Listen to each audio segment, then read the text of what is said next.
10 years ago, my father and I had a fight. A big fight. Up until now, every generation of my family has owned this restaurant. From my grandfather and his brother in Sicily to my father and my uncle. That's what it means, actually.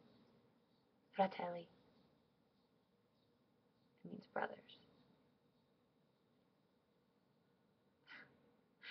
And then my father goes and has 2 daughters, my sister and I. And my uncle never had any kids, so the bloodline.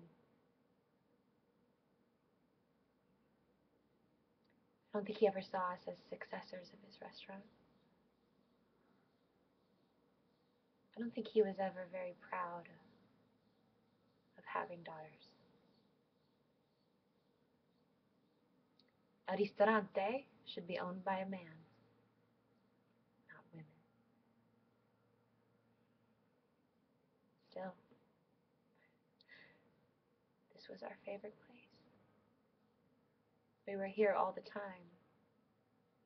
It was our life. Sometimes when my dad wasn't around, we'd sneak up here and we'd make up recipes and we'd pretend that we were cooking for celebrities or kings.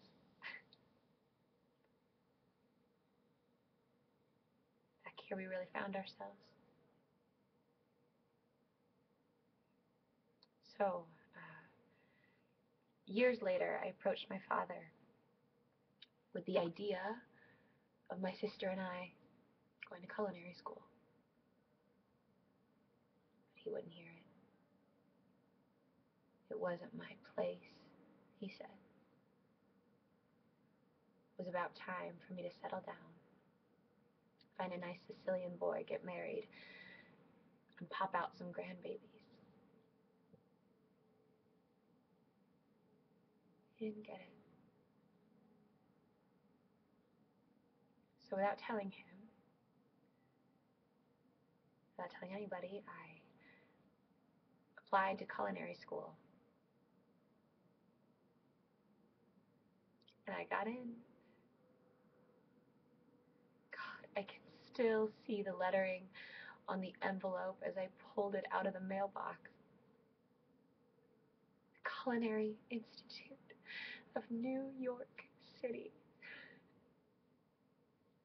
God, and you would think that I would be afraid to tell him, afraid of what he might say, but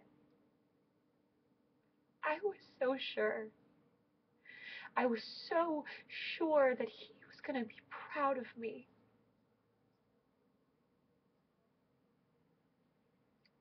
He went ballistic. He tore the envelope up and he threw it in my face.